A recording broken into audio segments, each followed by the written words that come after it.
This is Keith McDaniel, and today is September the 24th, 2024, and I am at the television studio here at Roane County High School, and today I'm talking with Peggy Collier. Miss Collier, thank you for coming in to talk to me. Thank you for letting me be here. Sure. These are oral histories, and which means that I want to ask you about you.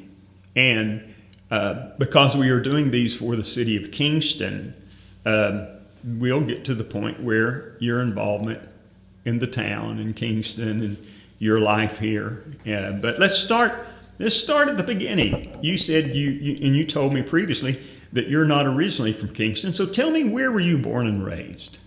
I was born and raised in Gonzales, Texas. Mm-hmm. And when I graduated from high school there, I went to Austin to work and go to school and met my husband there, and he was from Kingston, Tennessee. Oh, is that right? So that's how I ended up in Kingston. Now, well, tell me about, where is Gonzales? What part It of the is in state? south central Texas. Okay. It's closer probably to San Antonio. Uh-huh. What was it like growing up there? About like Kingston. Was it? About the same size town. Actually, I grew up out in the country, though, but yeah, it's about the same size town where I went to school. Mm-hmm. What year did you graduate high school? Do you mind me asking? 1962. Okay. All right. So you grew up in Texas. Did you have siblings? Oh, yeah. There Okay. were 9 of us. Is that I had right? 5 sisters and 3 brothers. Okay. What did your parents do? They farmed. Oh, did they? So I guess you grew up farming. Right. Yeah. And the whole family did. Of course. That was a time where they had a bunch of kids so they could work the farm, wasn't Yes. it? We were the farm hands. What did you farm? What did they farm? Well, cotton, corn, watermelons, whatever would sell to make a profit. Yeah, sure. So when you graduated high school, did you decide that was not the life for you? You wanted something different? Well, yes, exactly. Right. And you said you went to Austin? Right. Okay. Did you go to school in Austin? Yes, I went to Nixon Clay Business College Uh-huh. and worked at a drugstore while I was going to school. Uh-huh. And that was in the 60s. Right. In the 60s. That was a turbulent time in our country, wasn't it? The Cuban crisis. Yeah. Yes. Yeah. Was it there? I mean, was it prevalent where you were at that time? I mean, with, societal unrest and race and all that kind of stuff. Was that something that was a part of your experience? Not at that time. No, not at that time. Everything was pretty normal, I guess. I don't know what you call normal, but yeah. And do you think that was because it was probably a more rural area rather than urban area? Yes, at that time, Austin was not a huge town. Yeah. Like it is now. Right. It's a monster now, but Sure. back then it was just a nice sized town. Mm-hmm. A place that we went shopping, for Christmas and stuff like that. It was probably like Knoxville. I mean, it's Yeah, not a huge yeah. town. It's big. It's a town, but it's not a huge town. Yeah, actually, I think it was a little smaller than Knoxville Was is it? now, but it's gone leaps and bounds since then. Now, why did you go to the business college? Is that something you wanted to do? Was those the only opportunities available to you? What? Well, probably. I took a lot of business classes in high school, shorthand typing and bookkeeping and all that kind of thing that kind of led up to going to business college. So that was just kind of a natural progression Right. for you. Okay. And you said you met your husband in Austin. Is that correct? Correct. Okay. What was he doing there? And He was in the Air Force. Oh, he was was he? stationed at Bergstrom Air Force Base in Austin. And what's his name? Bobby Okay. Collier. All right. And so how long did you date, and when did you get married? We dated a couple of years. We got married in 1965. Okay. All right. And then what happened? Did you stay there? Did he move around because he was in the military, or was he out by then? No, he served from 1963 to 1967, January.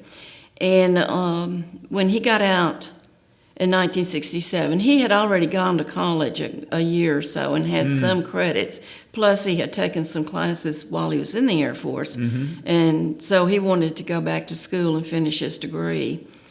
So when he got out in 67, he came back. We came back, actually, Right. to Tennessee Tech. And he finished his degree there in 1969. Oh, okay. All right. I guess did he just miss Vietnam? Did he get out right before that became a big issue? It was building. It was building, though. Yeah, it was building in 19. Yeah. Mm-hmm. He got out just before it got real hot, I guess. Yeah. So y'all came back to Tennessee. Right. He went to Tennessee Tech. Did he get a degree, and what was it? He got a degree in business management, and I worked while he was in school because the GI Bill wasn't enough to pay the bills. Sure, it was enough to pay for school, but not There everything you go. else, wasn't it? You couldn't live on it, but you could pay your tuitions. What did you do? Where did you work? I worked for the Dean of Housing for a while, Okay. and then I worked for the Dean of Agriculture. Oh, okay. In the offices, yeah. There at the university. Yes. Yeah. Okay. So, did you have children at this time yet? No, not yet. Okay. So once he graduated, what happened then? Where did y'all go? We went to McDaniel. He got a job with the Boy Scouts of America and worked there for a while. Okay. And then got a job in Chattanooga and worked there for a while, a year or so, I don't know. And then Robbie was born in 72. And then we moved back here to Kingston in 72. Okay. So you moved back to Kingston. This is, like you said, this is where he was from. Yes. Okay. Why did you settle in Kingston? He just wanted to come back Well, he home? got a job working here. Oh, did he? So we came back here. What was he doing? He was working for his dad. His dad was the road superintendent. Okay. All right. So tell me about Kingston when you came here in 72. What did you find? And tell me about, establishing, your home and your relationships, and what were your impressions of it all? Well, it was basically like the small town I came from. We had just about everything that we really needed. I mean, we had a couple of shoe stores and dry goods stores, and the white store was right downtown, and so it was a nice little town. I think the Handy Burger was there. It wasn't called the Handy Burger then, but it was there. And we probably lived Scotty's at that point. There it was, and we lived across the street from Scotty's. Oh, our did first place that we rented when we got here. And it was a nice little town. Yeah. It was, not much going on. No. In the early mid 70s, I guess. So how did you get involved in the town and in the life of the town? What were some of the things that you found to do? Well, we got involved in the JCs, and that's how we got to know so many people and got involved in all the activities going on in the town. Right. Because the JCs were running most of the projects. The sports stuff. Yeah, the Junior Pro program and the Parks and Rec. They did a lot, we did a lot with the city park, cleaning it up, and we ran boat races, and I think that before we ran them, maybe the Lions Club or somebody did, but we took that over. We had just tons of community service projects where we met a lot of people and got involved. And was your husband still working for his dad for the road department, or? Actually, he went to work at K-25 in did he? 1973. Yeah, Oh, 1973. okay. All right. Okay. So, tell me about some of who are some of the friendships that you made early on that kind of impacted your all's lives? Well, Because I know it's young people, young couples, young families. They kind of flock, birds of a feather flock together, I guess. So. well, let's see. Jim Henry was kind of active he was in the real estate business. Sure. And so we met him. Of course, Bobby knew all these people. I didn't, of course. Right. But he knew all these people from school and growing up here. Right. So I had to meet them. But Yeah.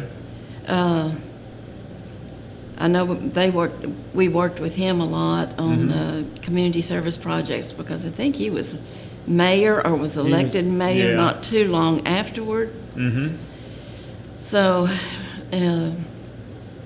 goodness, you name them, we Sure. we came in contact with them. Sure. So what was the culture like? I mean, what was shopping like in Kingston? Did you have to leave Kingston to go other places, or could you do everything here? What are some of your memories of that? Pretty much anything you needed you could get here. Browder's Hardware had just about anything you could think of, and if they didn't have it, John would get it. He went to Knoxville, I think, once a week, Wednesday or Thursday, something like that. Sure. And he could get it. But we had shoe stores, which were nice shoe stores. They had the top of the line, and so we could get, and clothing too, armors, and I'm not sure exactly when Duncan Agee came in. I think it was But I'm thinking it's the late 70s, maybe, yeah, something and like then that. they came into town, and we had just about anything we needed. Plus, we had Penny's in Rockwood, which was a good store, Yeah. and it seemed like there was something in Harriman. Oh yeah, there were two or three different nice shopping places in Harriman too back then. Sure. So I don't know. Where did you get your first TV? Sim O'Brien. Like everybody else in Yes. Kingston. Yeah. Sam O'Brien, and then Baggett's was pharmacy. Was it Baggett's then? I guess it was Baggett's then, because that. Kinzer's. I remember Kinzer's being there all along. Kinzer's has been there. That was our drugstore. Yeah, when I I'm was not growing sure up. about Baggett's. When he came in later, I think. But I know he was there when I was in high school. I remember Baggett's that. was? Yeah. Okay. Yeah. So, but and then we had, I guess, was the Western Auto still? Yes, Still it there? was. Uh-huh. Western Auto was still there. And there wasn't any. I guess by the mid '70s, there happened to be a few fast food places popped up. But where did you all, if you went out to eat in Kingston, where would you go? We went to the Hut. Yeah. I was trying to think. There used to be a deli sandwich place up on Highway 70, other side of the jail. Oh, is that right? Yeah, but that was probably later on too. Yeah. But the Hut was there, I think, all along. The Hut cafeteria, and the guy's name that owned it was Paul Walsh. Walsh. That's right. And then Buddy Brown had it, I think, after that, maybe. I remember as a senior in high school, my senior year of high school, 74, 75, I wanted to be a singer-songwriter. That's what I wanted to do. And Paul hired me twice a week. I would go to the Hut, and I would play for a couple of hours in the corner, sing and play my guitar, and I got paid. It was pretty good for 74, 75. It was like $15 a night plus dinner. That's what I did. I probably saw you there and You didn't know. probably did. And also worked at Cherokee Market when I was in high school Oh, for a yeah. couple of years. Yeah, we shopped at Cherokee Market a lot because we lived out in Cherokee Hills for a while. Oh, did you? Uh-huh. Where in Cherokee Hills did you live? On Woodlawn. Woodlawn? Well, I grew up on Hillcrest. So, Yeah. but anyway, so where? Now, did you have more than Robbie? Did you have any other children? No. Okay.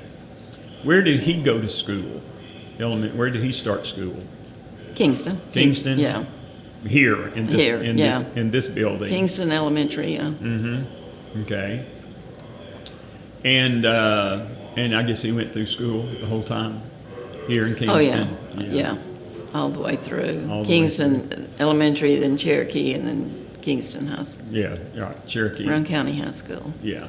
So when I was growing up, Cherokee, I went to Cherokee Elementary School. That's before they Yeah. built the new school out on 70. But so what else about Kingston? What can you tell me about Kingston that people may not know?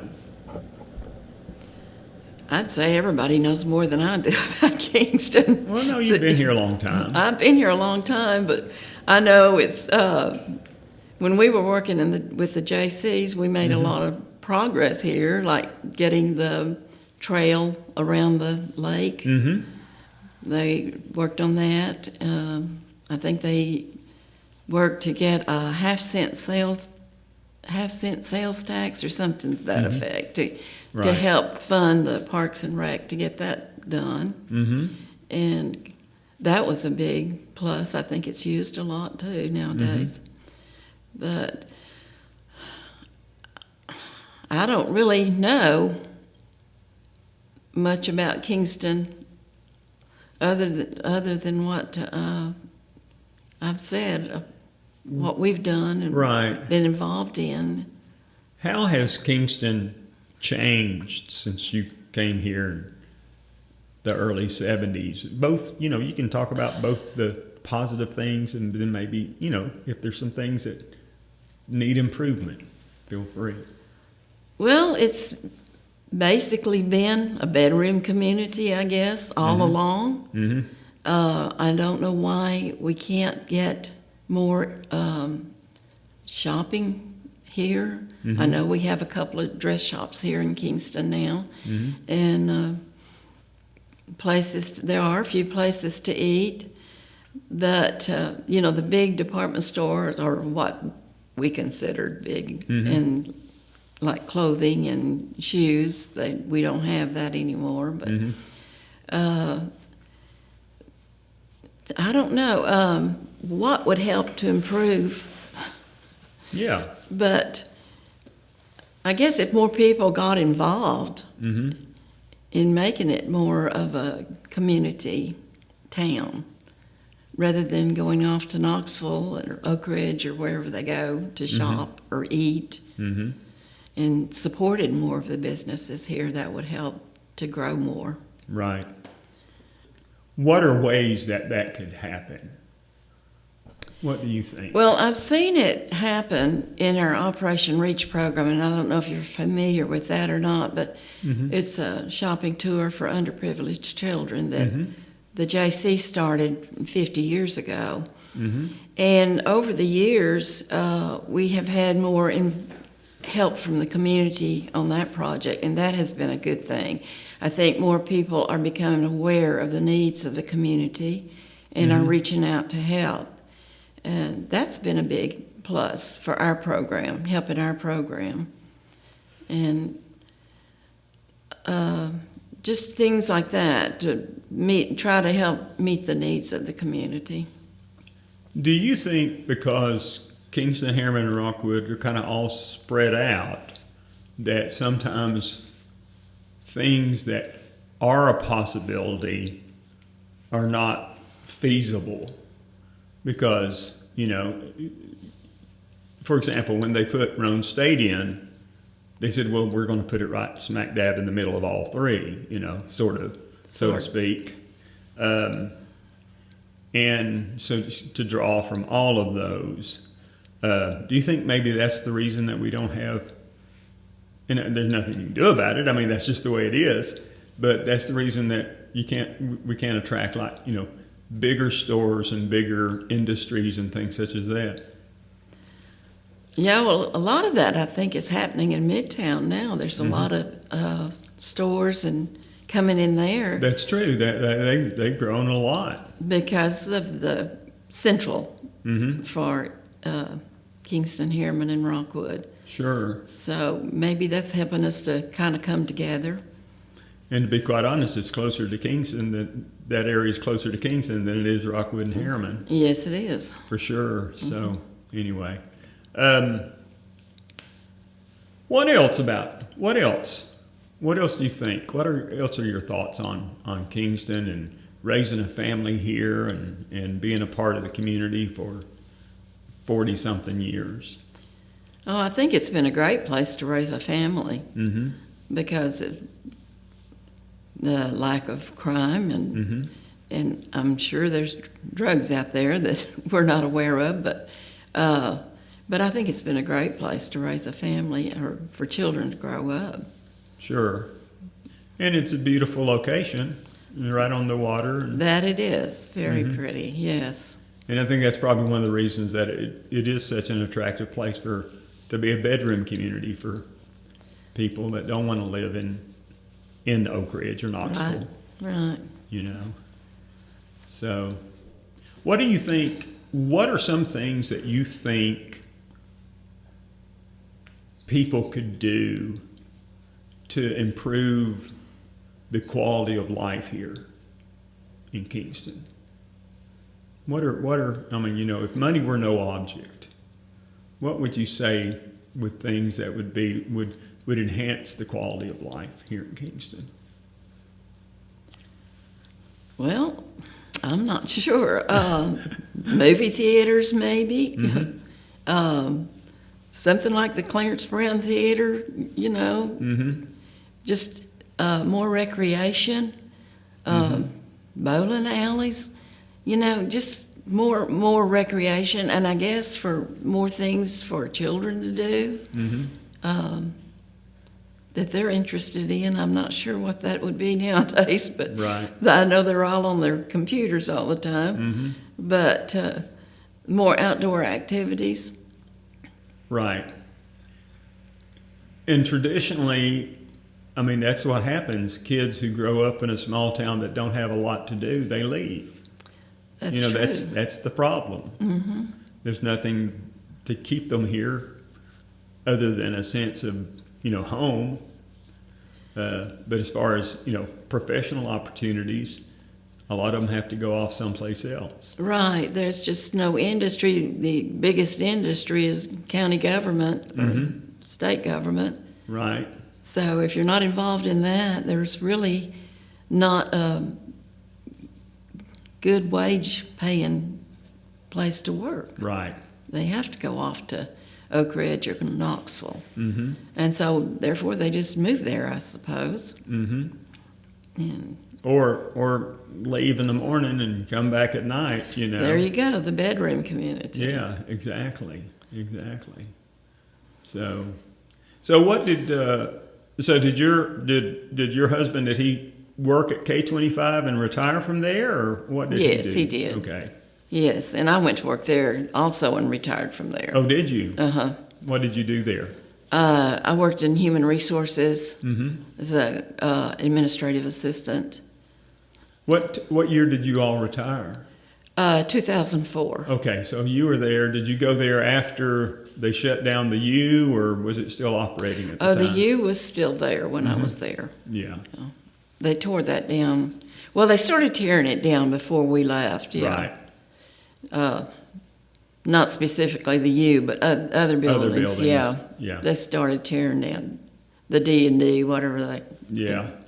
Sure, exactly. Yeah, but... Before that U started falling in on itself, Yeah. So, but so what have y'all done since retirement? Well, my husband's deceased now. Oh, is he? Yeah, Okay. but he was involved. He was a county commissioner.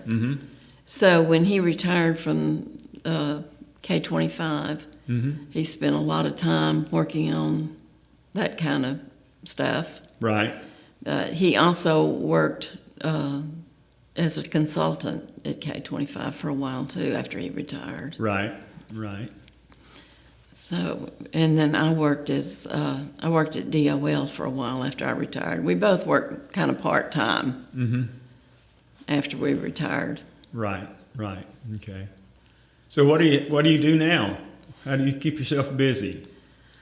Well, I don't seem to have a lot of free time, but I go to the gym 4 days a week. And so then the rest of the time I'm working at home doing things. There's always something to do if you own a house. Sure, exactly. So I'm not without something to do most of the time.